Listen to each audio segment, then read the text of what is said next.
Bonsoir à tous, bienvenue à cette séance du comité de démolition de la ville de McMasterville. Nous sommes le 26 mai 2025. Alors, vous avez pu trouver l'ordre du jour à l'entrée de la salle. Je vous en fais une brève lecture, donc ouverture de la séance et adoption de l'ordre du jour. Ensuite, nous procéderons à l'approbation du procès-verbal de notre dernière séance du comité tenue le 26 février dernier. Essentiellement, la séance de ce soir porte sur le projet de démolition de deux immeubles situés au 129 rue de Bretagne et au 143 rue de Bretagne. Il y aura une période de questions où vous pourrez nous adresser vos questions concernant ce projet. Alors, sans plus tarder, je déclare la séance ouverte et j'accepterai, s'il vous plaît, une proposition pour l'adoption de l'ordre du jour. Je vais le proposer. Proposé par M. Lévesque. Et je vais l'appuyer. Et c'est appuyé par Mme Sincan. Vous avez pu prendre connaissance du procès-verbal. Est-ce que tout était conforme? Si tel est le cas, j'en prendrai une proposition. Je vais le proposer. M. Lévesque. Et j'appuie. Mme Sincan, merci beaucoup. Alors, pour la suite des choses concernant le point 3.1, qui est la demande de démolition du 129 rue de Bretagne, je vais céder la parole à Mme Marie-Pierre Tremblay, qui est notre directrice de l'urbanisme et du développement durable, qui pourra nous expliquer la nature de la demande et le projet de remplacement qui est anticipé sur ces lots. Mme Tremblay, la parole est à vous. Merci beaucoup. Donc, je vais présenter en bloc les deux projets de démolition puisque les deux projets sont reliés ensemble. Donc, le cheminement de la présentation de ce soir, je vais vous présenter le contexte de la demande. Ensuite, on va analyser certains critères en lien avec le règlement de démolition, donc au niveau du patrimoine, de l'état des immeubles, de l'aspect locatif.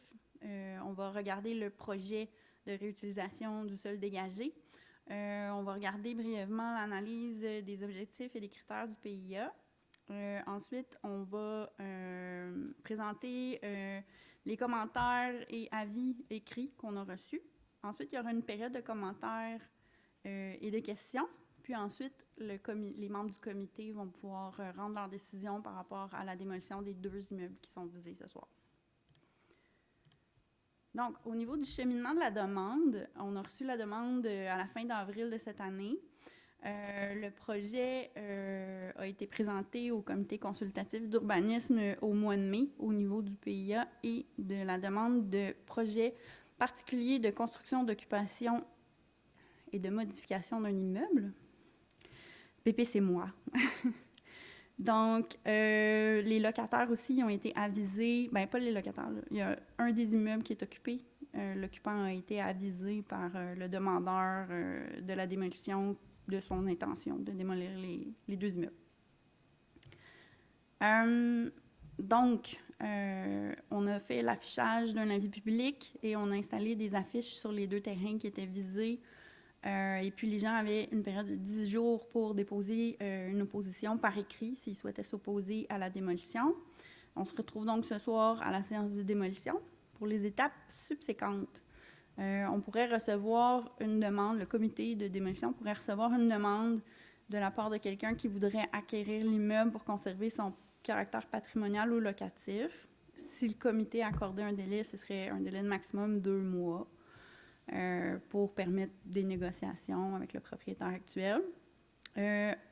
Ensuite, le comité de démolition a la possibilité de demander l'avis au comité consultatif d'urbanisme. Dans ce cas-là, si le comité le demandait, ça passerait au prochain comité consultatif d'urbanisme le 17 juin. Normalement, le comité devrait rendre sa décision ce soir s'il le décide ainsi. Suite à la décision du comité de démolition, les gens qui le souhaitent auront un délai de 30 jours pour demander une révision au conseil municipal. Donc, si une personne n'était pas en accord avec la décision qui serait rendue par le comité de démolition, il pourrait demander une révision dans les 30 jours suivants par écrit auprès du greffe. Donc, dans ce cas-ci, ce n'est pas un immeuble patrimonial, donc il n'y aura pas de transmission à la MRC, il n'y aura pas de transmission au ministère de la Culture et des Communications non plus. Le projet est aussi, comme j'ai mentionné tantôt, visé par un PPC-MOI. Donc, il y aura plusieurs étapes subséquentes aussi en lien avec le PPC-MOI pour ce dossier-là, mais ce soir, on traite vraiment de la demande de démolition. Donc, au niveau du contexte de la demande, il y a des demandes, comme je l'ai mentionné, de démolition, de PPC-MOI et de PIA qui ont été déposées concernant les immeubles au 129 puis au 143 rue de Bretagne. Le projet nécessite la démolition des 2 maisons unifamiliales isolées pour regrouper les 2 lots ensemble pour réaliser un projet. Le bâtiment proposé a 16 logements. Il y aurait 2 étages avec une majorité de cases de stationnement en sous-sol. Je vais présenter plus en profondeur le projet un peu plus loin dans ma présentation. Donc, les terrains qui sont visés, c'est les terrains qui sont sur la rue de Bretagne, entre les rues Morin et les rues Maple. Ils sont situés dans la zone R8, qui est adjacente aussi à la zone commerciale C3, qui est le long du boulevard Laurier. Donc ici, on voit à l'écran les 2 propriétés qui sont visées. Ces 2 maisons unifamiliales de type bungalow.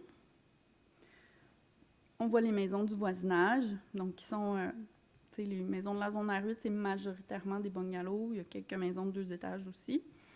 Puis on voit les bâtiments commerciaux qui sont situés de l'autre côté de la rue de Bretagne.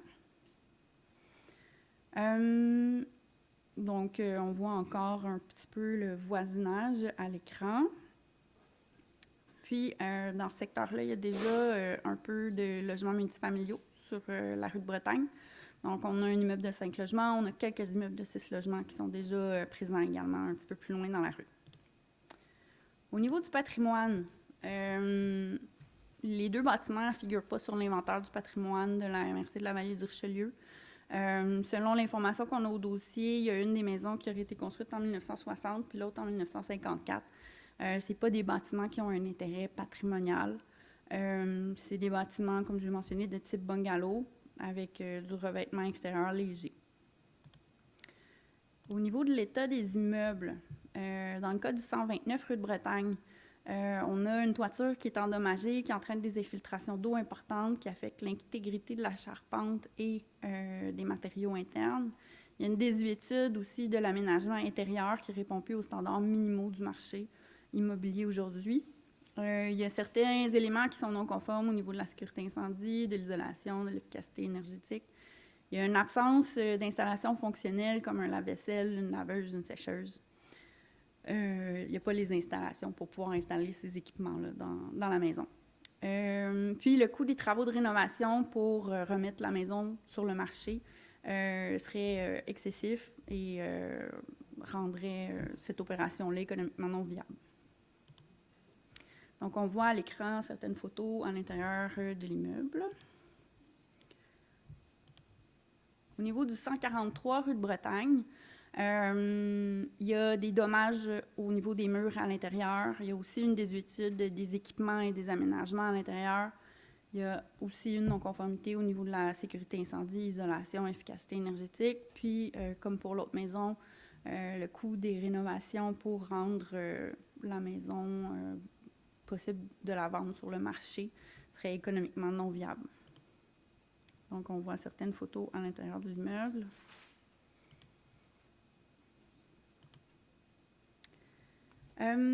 Au niveau des critères du règlement sur le PIA, on doit du règlement sur la démolition, pardon, on doit observer si l'état des maisons a une détérioration de leur apparence architecturale et qui apporte une détérioration du caractère esthétique ou de la qualité de vie du voisinage. Dans le cas de ces 2 maisons-là, comme je l'ai mentionné, elles sont dans un état de désuétude. Par contre, elles ne sont pas dans un état encore qui apporte une dépréciation au niveau du voisinage, par contre. Au niveau de l'aspect locatif, il y a une des maisons qui est vacante actuellement.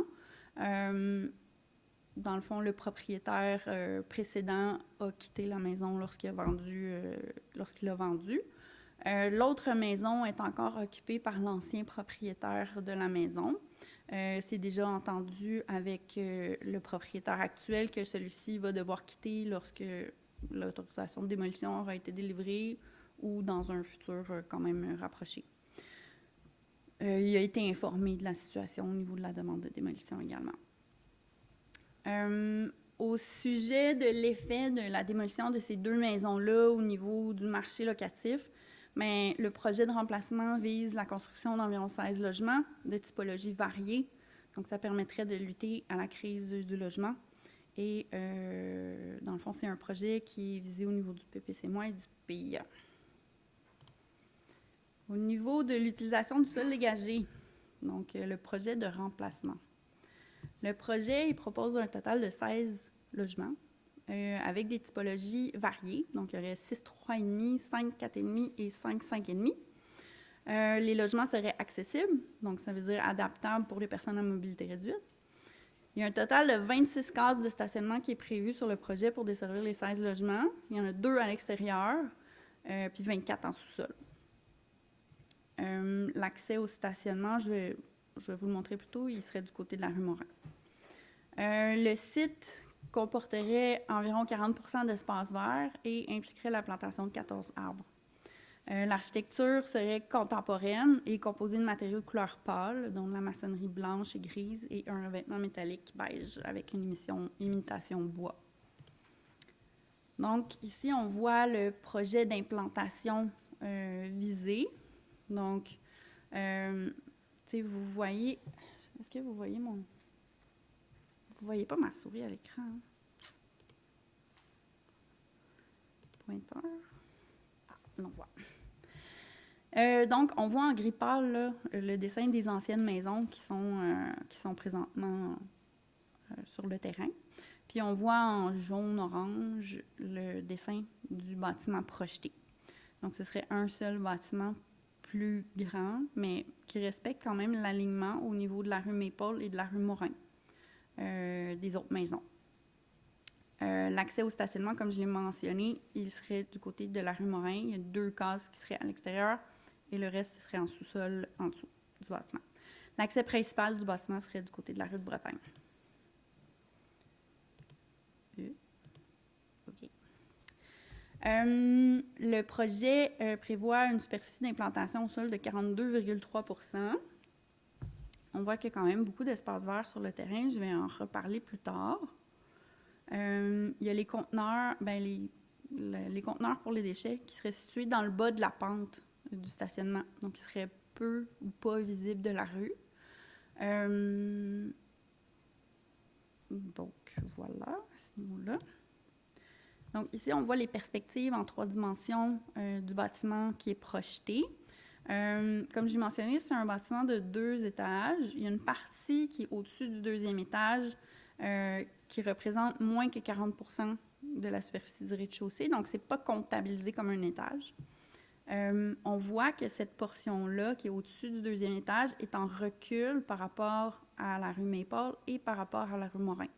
Donc, par rapport aux maisons existantes qui sont sur ces 2 rues-là, qui sont des bungalows, bien, on va se retrouver à ces endroits-là avec un bâtiment de 2 étages sur les bouts.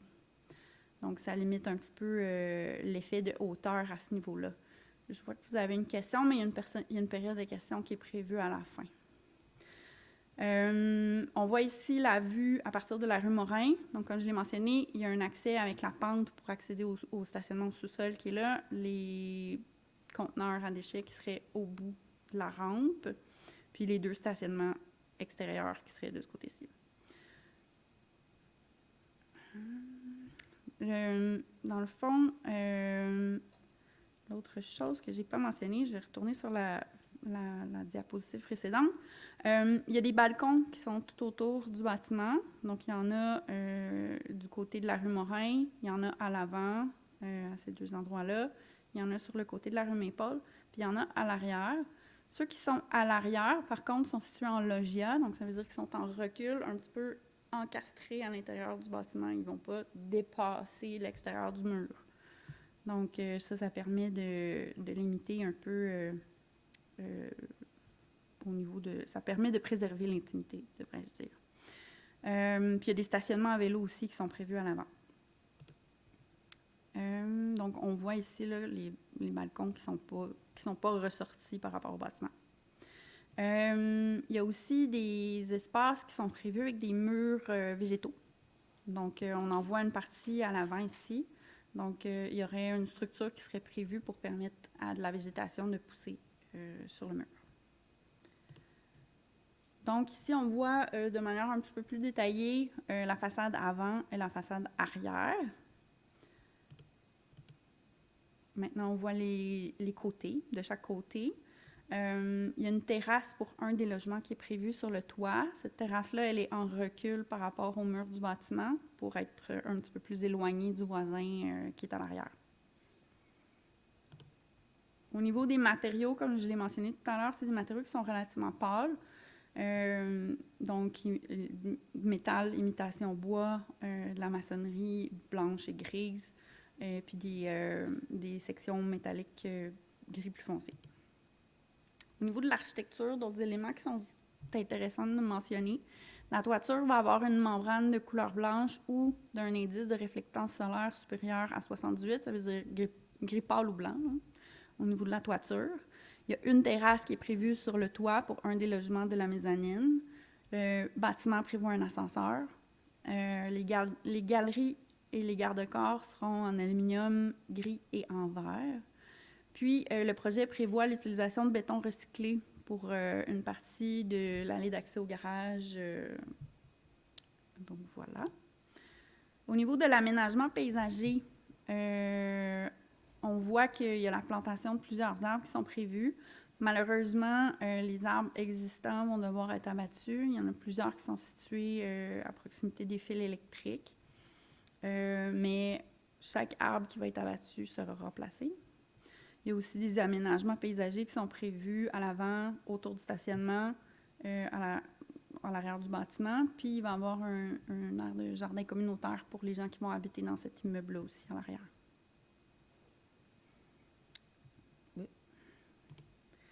OK. Au niveau de l'aménagement du terrain, comme je l'ai mentionné, il y a 14 arbres qui vont être abattus, mais il y a 14 arbres qui vont être plantés. Il y en a 9 qui vont être en cours avant. Puis, il y a plusieurs espèces qui sont prévues. Donc, Chico du Canada, érable rouge, lilas japonais, érable de la mûre et une aubépine ponctuée. C'est notre fleur emblème de la municipalité, d'ailleurs. Il y a la plantation de vivaces qui est prévue également, comme je l'ai mentionné. Les unités de climatisation vont être localisées sur le toit. L'aire de déchets, comme je l'ai mentionné, elle va être en bas de l'accès au stationnement souterrain. Il y a des supports à vélo qui vont être prévus à l'avant, jardins communautaires et des murs végétalisés. Le projet comporte certains éléments qui ne sont pas conformes à la réglementation. Ces éléments-là ne sont pas l'objet du comité de démolition de ce soir, mais comme le projet de remplacement, lui, est sujet au comité de démolition, mais je vais quand même aborder les éléments qui sont non conformes. Ceux-là vont être traités par le conseil municipal au niveau de la demande de PPCMOI. Donc, au niveau du nombre de logements, il y a 16 logements qui sont prévus, alors que le règlement en permet 3 par bâtiment. La marge avant, du côté de la rue de Bretagne, est de 3,24 mètres, alors que le minimum est de 7,75 mètres. La marge arrière est de 6,77 au lieu de 6,97. La hauteur prévue du bâtiment est de 11,62 mètres au lieu de maximum 9 mètres. Le coefficient d'emprise au sol, donc l'espace qui est occupé par le bâtiment par rapport à la grandeur du terrain, est de 0,42 au lieu de maximum 0,40. Il y a aussi un garage souterrain alors que ce n'est pas autorisé dans la zone R8. Et il y a une case de stationnement qui est située à 0,74 mètres d'une fenêtre alors que le minimum est de 1,5 mètres. Au niveau de l'analyse des objectifs et des critères du PIA, dans le fond, dans cette zone-là, ce que la Ville souhaite, c'est assurer un développement en harmonie avec le milieu d'insertion. On souhaite préserver l'intimité et la tranquillité des résidences voisines. On souhaite assurer des constructions et de bâtiments de qualité. On veut adapter l'architecture des bâtiments au milieu d'insertion et à l'environnement du projet, tout en prenant en compte l'usage exercé dans le bâtiment. On veut prévoir des aménagements paysagers qui mettent en valeur le bâtiment. On veut minimiser les impacts visuels des aires de stationnement, puis on veut minimiser les îlots de chaleur. Donc ça, c'est les objectifs de la Ville pour ce secteur-là. Au niveau des critères d'implantation, d'architecture et d'aménagement du terrain, donc les critères que je viens de mentionner, ils s'appliquent au projet de remplacement. Le projet, lui, propose le remembrement de 2 lots pour en former un seul, donc regrouper 2 lots ensemble, pour construire un bâtiment plus grand avec une densité plus élevée. La marge sur Bretagne serait de 3,24 mètres, alors que les marges sur les côtés sont plus grandes, donc de 8,46 et 8,96 mètres, pour s'intégrer avec les marges des bâtiments qui sont situés sur ces 2 rues-là. Au niveau de la rue de Bretagne, où est-ce que je dis que la marge est de 3,24 mètres, le bâtiment il est aussi fait un petit peu en escalier. Donc, la marge la plus petite, elle est du côté de la rue Morin, où est-ce qu'on trouve les bâtiments commerciaux de l'autre côté de la rue. Puis, elle s'éloigne un petit peu au niveau de la maison qui est située de l'autre côté de la rue Maple.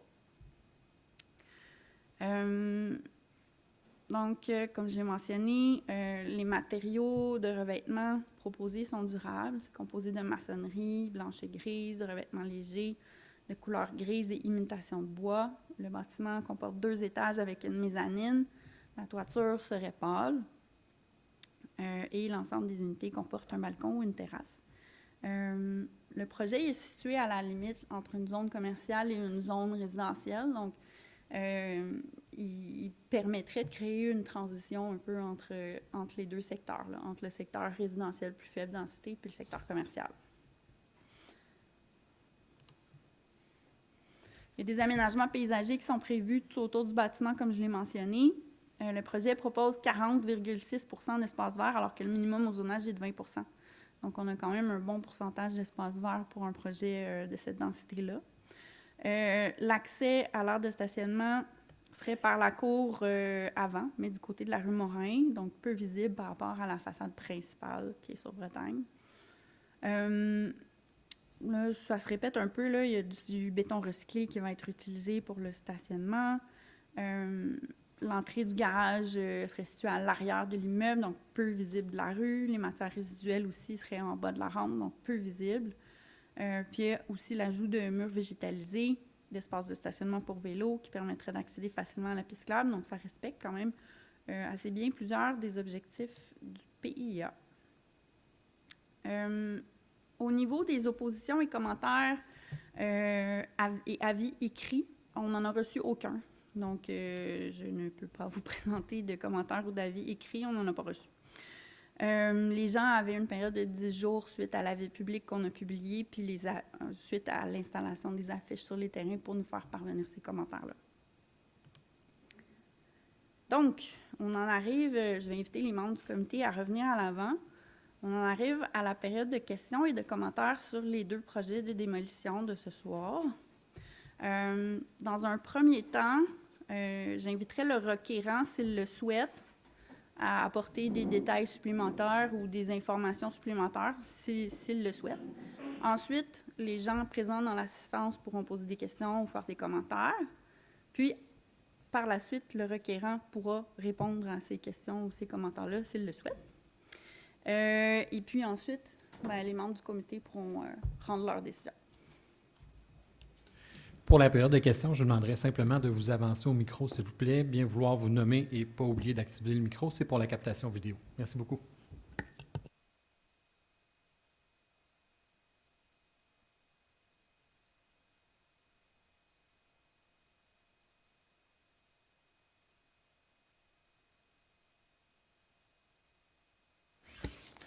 Beauchesne sur la rue Beauvoir. Félicitations, c'est un très bel immeuble, mais qui n'a pas sa place où ce qui est là. Maximum, un bâtiment, c'est un triplex. Il y a 2 terrains, 2 triplex, peut-être. Ça fait 6 logements, ça fait une belle densification de population, ça. Puis peut-être plus que des 4,5. Il y a rien que 5,5. C'est familial, McMaster. Ça, c'est personnes âgées. C'est un immeuble pour personnes âgées, ça, encore. Ben oui, mais des 3,5 et des 4,5 à 2000, 2500 par mois. C'est pour les personnes âgées, ça. Puis les voisins en arrière, je ne sais pas s'ils sont intéressés, mais ils vont être à l'ombre longtemps. Moi, s'ils ont un petit jardin, quelque chose, mais il n'y aura plus de soleil en arrière. C'est unifamilial. Là, tu mets un gros bloc qui est très joli. Je suis bien d'accord avec ça, mais il n'y a pas sa place. C'est mon premier commentaire. Peut-être que je vais en avoir d'autres. Merci, M. Beauchesne. Donc, j'entends votre commentaire concernant la typologie de logement.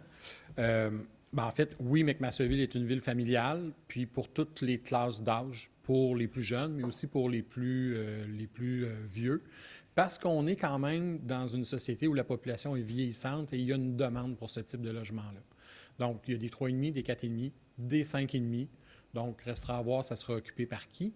Concernant votre commentaire sur l'ensoleillement, c'est une question qui a été analysée par notre service de l'urbanisme. Peut-être je laisserai Mme Tremblay nous parler de l'analyse d'ensoleillement qui a été faite sur le projet. Oui.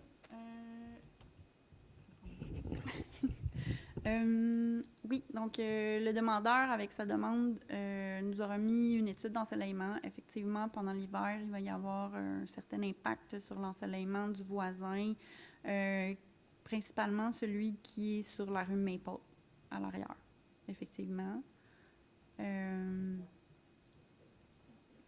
Donc, je pense pas qu'on les a mis. Je pense pas que je les avais mis, les études d'ensoleillement dans le rapport, mais si vous voulez, je peux aller les chercher. Ça, pas très long. En fait, ça va être traité lors de l'analyse du PIA aussi. Oui, dans l'analyse du PIA, puis dans l'analyse du PPC-MOI, on va regarder aussi l'étude d'ensoleillement. Oui.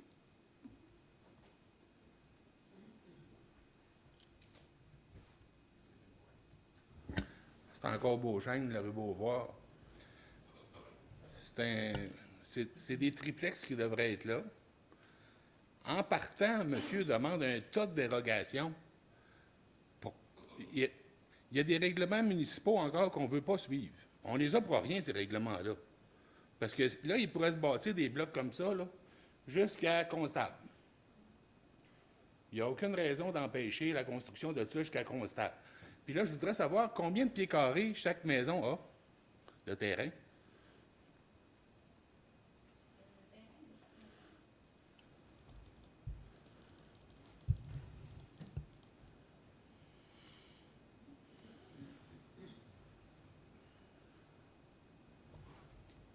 Ouais. On voit qu'au total, le terrain fait 1700... C'est petit, là. 1717,2 mètres carrés. Donc là, pour chacun des deux, j'ai pas Le le détail. total des deux, ça fait 8000 pieds carrés pour les Dans deux. le fond, je vois, il y a une des maisons qui a 858,6, puis l'autre qui a 858,6. Les deux terrains sont la même grandeur. 856,6 mètres carrés chacun. Ça veut dire que sur mon terrain, là, je pourrais démolir la maison puis me bâtir un 16 logements. J'ai 16 000 pieds carrés de terrain. Non, parce qu'il y a un arbitrage qui est fait là, aussi. Là. On ne permet pas un PPC-MOI partout dans la ville. Là. Ça dépend du contexte d'implantation. Puis pour ce projet-là, on est à la jonction d'une zone commerciale et d'une zone résidentielle. Donc, c'est plus favorable à la densification. Ça s'intègre mieux dans le milieu, qui est un des objectifs qui est poursuivi par notre règlement. C'est mettre le pied. Tu mets le pied dans la zone où tu fais la poutre à mettre. Tu mets le pied dedans. C'est entendu?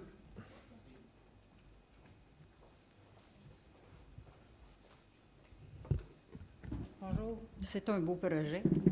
Moi, je suis la voisine d'en arrière. Pouvez-vous me rappeler votre nom, s'il vous plaît? Marjolaine Rasco. Bonsoir, Mme Au Rasco. 706 Maple avec Masterville. Je trouve que déjà la circulation que ça va amener, ça va être terrible. Parce que déjà, avec l'école et la rue Maple, maintenant qu'il y a eu l'aménagement qui s'est fait, c'est très sécuritaire, c'est bien. Mais combien de circulation il est arrivé depuis ce projet-là? Là, maintenant, avec le nouveau projet, avez-vous pensé à ça? En fait, on parle de 16 logements. Là, c'est plutôt marginal en termes de volume de circulation. Vous pensez? Oui. Je pense que vous n'avez pas pensé pas du tout à votre... Bien, C'est- avec le nouvel aménagement qui a été fait, vous avez raison de le mentionner, là, on a un sens unique maintenant qui permet d'accéder à la 116. Donc, certainement que vous avez vu un changement dans votre secteur sur le volume de circulation. Là, je ne dis pas qu'il n'y en aura pas davantage, mais ça reste quand même marginal là, quand on parle Puis de vous 16 logements. trouvez que avec les terrains qu'il y a là, des 16 logements, ça approprié pour le secteur déjà qu'on est là? Bien, comme je le disais précédemment, on est à la jonction d'une zone commerciale et d'une zone résidentielle. Zone commerciale qui, si vous regardez les commerces là, qui sont dans les alentours, là, le restaurant, le stationnement du gym, va tôt ou tard être redéveloppé. Donc, il y aura une densification dans ce secteur-là. C'est prévisible à moyen terme. Donc, ce projet-là va s'intégrer dans cet ensemble-là. Puis moi, avec la nouvelle construction, comment est-ce que je vais être arrangée dans ma cour pour l'intimité? Comment ça va être arrangé? Racontez-moi ça. Comme Mme Tremblay le mentionnait, il y a quand même des mesures qui ont été prises en compte pour protéger l'intimité des voisins situés à l'arrière. Donc, si vous regardez la volumétrie là, de votre côté, Oui, de mon de côté. votre côté, donc, on aura 2 étages au lieu de 3. Ensuite de ça, bien, il y aura des plantations d'arbres également. Et à l'arrière, je veux voir l'arrière, chez moi. Je ne veux pas voir sa rue de Bretagne, moi. Je veux voir chez nous, qu'est-ce que ça a l'air. Vue d'arrière, c'est ça.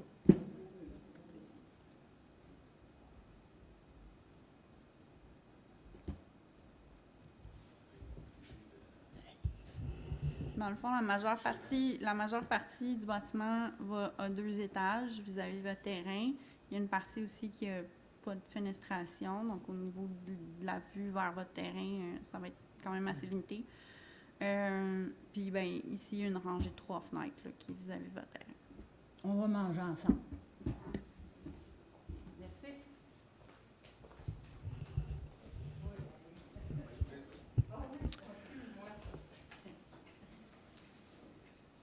Oui, bonjour, Alain Lacoste, 695 Morin avec Master. Bonsoir.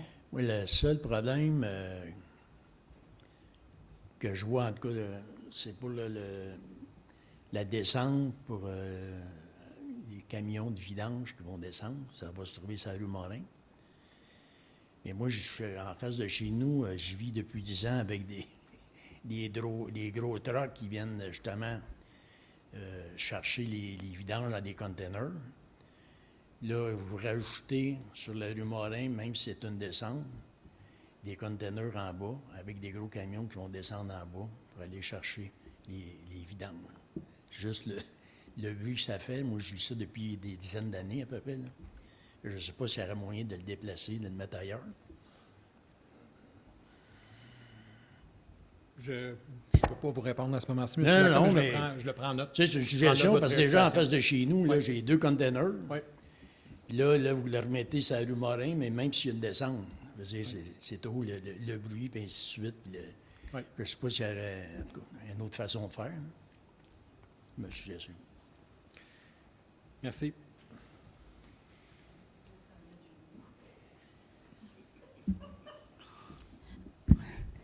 Bonsoir, Madame Bernard de la rue Beauvoir. Moi, j'aimerais ça qu'on revienne. C'est un beau bâtiment, mais il ne correspond pas à mes critères parce que tu mets une famille avec des enfants là-dedans. Tu peux même pas envoyer tes enfants jouer sur le gazon, là. Tu appelles ça un bâtiment familial? Pas moi. Puis j'aimerais ça qu'on revienne sur la désuétude, les raisons pour lesquelles on demande la démolition de ces 2 bâtiments-là. C'est au tout début, là. Vous voulez que je remette les diapositives là-dessus? Mais est-ce que vous avez une question? Ben oui, j'en aurais quelques-unes, oui, puis j'aimerais ça que...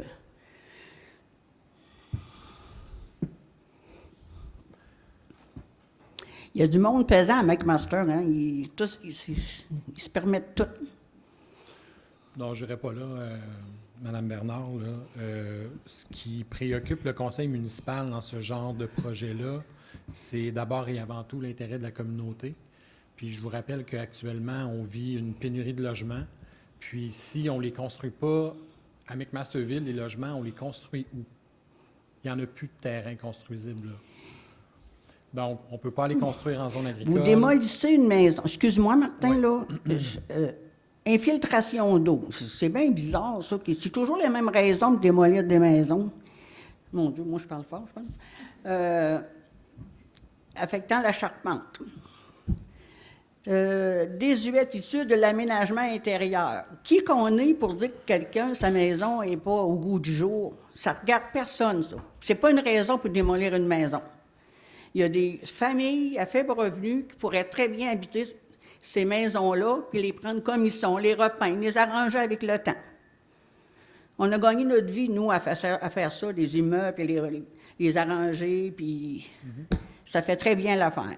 Puis au niveau de sécurité, incendie, isolation, efficacité énergétique, les pompiers ne passent pas par les maisons de temps en temps pour voir la sécurité. Si c'est pas sécuritaire, pourquoi est-ce que c'est qu'ils n'avisent pas le propriétaire de voir isoler la maison? Efficacité énergétique, ils donnent des subventions pour ça, il n'y a pas de raison.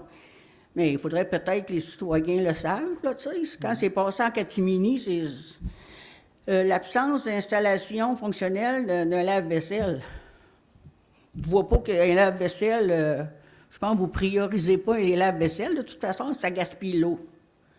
Moi, j'en ai un lave-vaisselle, puis je lave ma vaisselle à la main bien souvent.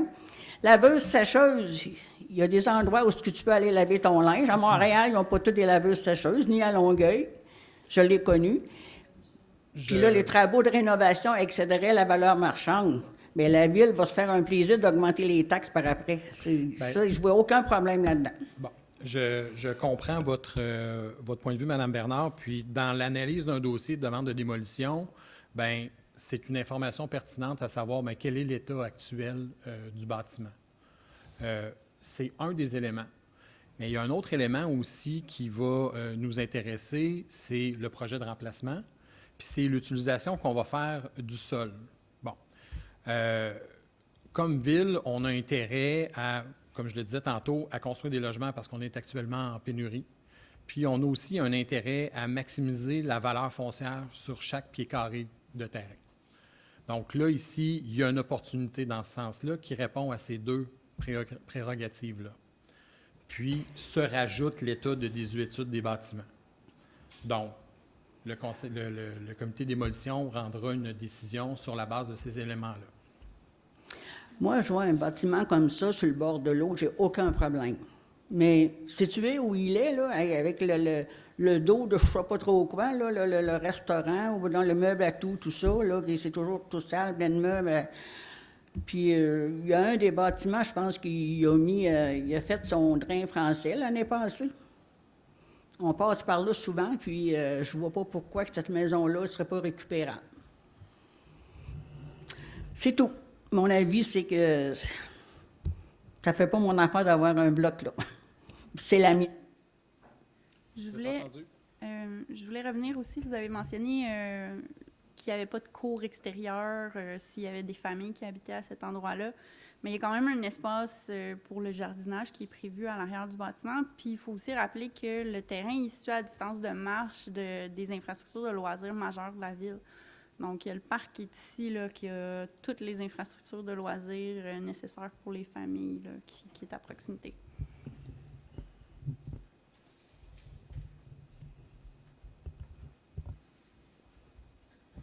Encore Beauchesne, à rue Beauvoir. Je vais vous permettre une dernière intervention, M. Beauchesne. Allez-y. Ben, j'avais parlé la dernière fois aussi, monsieur qui a acheté le terrain avec une possibilité de bâtir un triplex sur chaque maison. Ça a une certaine valeur. Monsieur doit savoir comment ça vaut, un terrain pour bâtir un triplex. Mais quand tu transformes ça en 16 logements, la valeur du terrain n'est plus pareille. Ceux qui ont vendu leur maison devraient avoir un bonus, parce que c'est plus pareil le prix, là. Si tu as le droit, si à McMasterville, tu as le droit à un triplex, c'est viré en 16 ou en 8 chaque, ça n'a pas la même valeur. Les gens ont été floués. Bien, écoutez, ça, c'est une transaction privée, puis ça ne concerne Oui. pas la ville. Ben Puis non. j'imagine que si les gens ont accepté de vendre, c'est que ça répondait à leurs attentes. Ben oui, mais eux autres, ils ont dans leur tête qu'ils peuvent faire un triplex. Quelqu'un peut faire un triplex, pas un 16 logements, Ben, pas la Tour Eiffel. C'est une supposition, on ne sait pas c'est quoi le prix de vente là, de ces maisons-là. Puis pour en revenir à la question d'un monsieur avec le camion à vidange, là, qui va rentrer dans l'entrée, puis qui va reculer, savez-vous que cette rue-là, là, c'est tout en plein d'enfants, là? 5 heures le matin, ils passent en plus. À Saint-Just. Des trucs à vidange. Mais les enfants, là, s'ils passent dans la journée, là, les enfants, il y a tout le temps des enfants là, dans le chemin, on dirait que c'est vraiment de la mauvaise herbe. Je prends bonne note de ce commentaire, M. Beauchesne. Bon, là, je pense qu'il est temps que j'intervienne. Là. M. Beauchesne, si vous voulez faire du développement immobilier, je vous invite à le faire. Pouvez-vous, Les s'il vous gens- plaît, nous rappeler votre Oui, nom? excusez, Marc Jarry, je suis le promoteur en arrière du projet. Merci. Alors, M. Beauchesne, si vous... Non, monsieur, je vous avais parlé, je vous ai écouté, écoutez-moi. Si vous voulez faire du développement, faites-en, je vous invite à le faire. C'est un domaine qui est très intéressant. Notre famille, on est installé dans la région ici depuis toujours. On est rendu à la 3e génération. On fait du développement immobilier, on construit des milieux de vie. Notre but, c'est d'essayer d'offrir ce qu'on a besoin comme logement au meilleur coût possible. Actuellement, la seule façon de construire, c'est effectivement de faire du redéveloppement. Le prix de l'immobilier est tellement élevé que si on va être capable de louer à un prix raisonnable, il faut qu'on densifie, on n'a pas le choix. Donc, ça fait partie des initiatives qu'on a de redévelopper nos terrains pour essayer de maximiser, pour être capable d'offrir un prix de location qui a de l'allure. Vous parlez de prix de 2 000 $ par mois, ça peut arriver. Ça peut arriver. Pourquoi? Parce que la construction coûte cher, parce que le terrain coûte cher. L'élément majeur dans un coût de logement, c'est ton coût d'acquisition et ton coût de construction. On est rendu avec des coûts extrêmement élevés. Et si on faisait des triplex sur ces terrains-là, bien, il n'aurait pas été vendu, les terrains. Parce que ça serait revenu au-delà de 100 000 $ la porte juste pour le terrain, tu n'as rien construit. Après ça, rajoute un 250 000 par logement, 300 000 par logement si tu fais quelque chose de moindrement correct. Divise ça à temps par mois, c'est inlouable. Le but de l'exercice, quand on construit des choses, c'est d'être capable d'avoir des locataires. Donc, la densification, c'est à ça que ça sert. On a fait un projet qui, je le crois, est de qualité, s'intègre bien dans le milieu, qui est situé en arrière de nos immeubles commerciaux, à proximité de tous les services, épiceries, pharmacies, etc. Donc, je pense que ça répond à nos besoins. On essaye de limiter les déplacements par véhicule automobile, on se situe proche des emplacements. Donc, moi, je pense que c'est un très beau projet. Et ceci dit, ce soir, à ce que je cherche, on parle de démolition. Les 2 immeubles qui sont là, personnellement, je ne les mettrai pas en location parce que j'ai trop d'argent à réinvestir pour louer une maison à un prix de combien? Si je réinvestis ce que j'ai besoin, ça va être pas mal plus que 3 000 $ par mois, ce qui est inabordable pour une famille. Donc, c'est ça le projet. Merci. Entendu. Y a-t-il d'autres interventions du public? Monsieur Beauchesne, je veux quand même pas embarquer. Oui, bien, c'est parce que c'est pas un débat. C'est pas un débat public. Tu sais, je suis ici pour recueillir les observations, les commentaires des gens. Mais je vous demanderais d'être bref, s'il vous plaît. Puis encore une fois, on s'adresse à la présidence, puis je veux pas qu'on embarque dans un débat entre citoyens, là. OK, nous, on n'a pas le droit. Mais monsieur, je veux juste vous dire, on a été dans l'habitation pendant 25 ans. OK? On connaît autant de choses que vous. Ça vous convient? Prenez-nous pas pour des imbéciles. OK, je pense qu'on s'en va pas nulle part avec ça, là. Y a-t-il d'autres questions sur l'enjeu de la démolition de ces 2 bâtiments? Donc, s'il n'y a pas d'autres questions, on va passer au vote de la part des membres du comité de démolition. Alors, on peut y aller en bloc, si vous permettez. Ou, allons-y point par point. D'abord, concernant la demande de démolition au 129 rue de Bretagne. Donc, Monsieur Lévesque, quelle est votre position? Est-ce que vous êtes favorable à la démolition? Je suis favorable à la démolition. C'est noté. Et Madame Sincan? Je suis favorable aussi.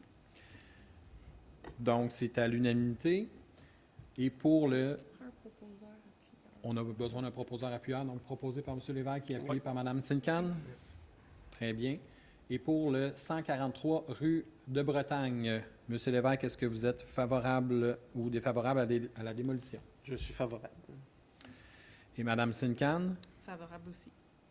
Et on y va dans le même ordre pour proposeur appuyeur?